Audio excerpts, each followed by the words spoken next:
Assalamualaikum warahmatullahi wabarakatuh.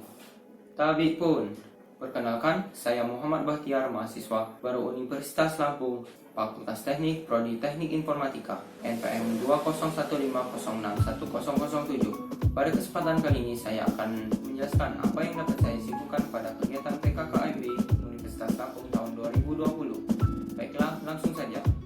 Hari pertama, materi ke-1. Judul materi dan pemateri. Dari materi yang disampaikan beliau, apa yang dapat saya simpulkan adalah beliau mengajak para mahasiswa menanamkan pada dirinya nilai-nilai revolusi mental berupa integritas, kerja keras, dan gotong royong. Dengan begitu NKRI dapat bersaing di kancah internasional. Selain itu, beliau menjelaskan peran mahasiswa dalam masa new normal berupa menjadi contoh serta pendisiplinan di kalangan masyarakat dalam menerapkan protokol kesehatan.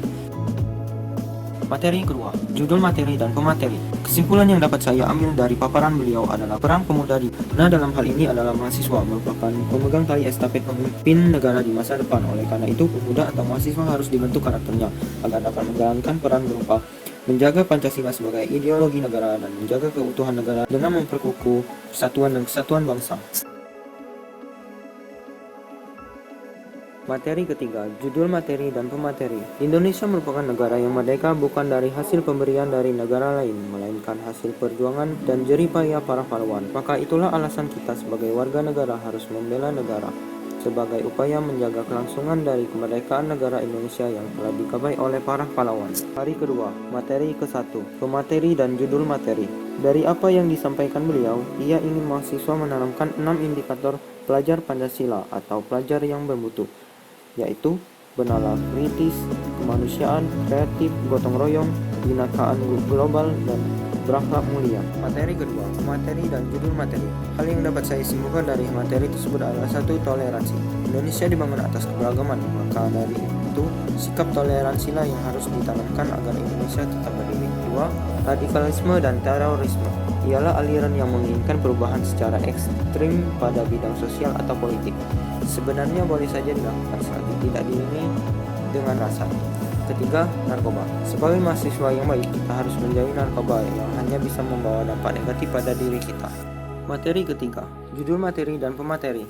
Untuk menjadi mahasiswa yang utuh, mahasiswa harus mengikuti kegiatan akademik berupa pengetahuan dan pembelajaran dan kegiatan non-akademik berupa keterampilan, sikap, atau kemampuan di luar pelajaran.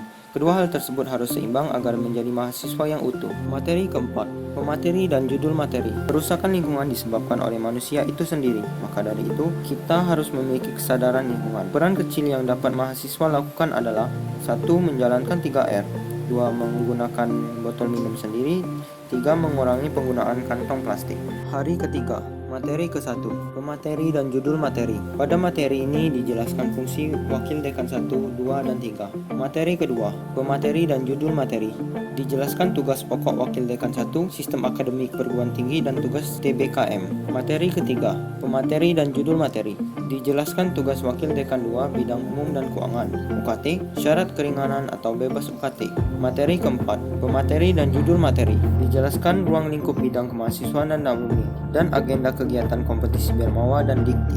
Hari keempat, materi ke-1, pemateri dan judul materi. Di sini dijelaskan struktur organisasi teknik elektro. Selain itu, pembimbing dan pendamping untuk mahasiswa yang memiliki masalah dalam belajar, dan dijelaskan komunitas yang ada di teknik elektro. Materi kedua, pemateri dan judul materi. Ada beberapa hal yang disampaikan pada materi kedua ini seperti visi dan misi program studi teknik informatika, dasar penyusunan kurikulum 20, dan konsentrasi program studi teknik informatika. Baiklah, mungkin itu saja yang dapat saya sampaikan pada kesempatan kali ini. Saya akhiri dengan wassalamualaikum warahmatullahi wabarakatuh.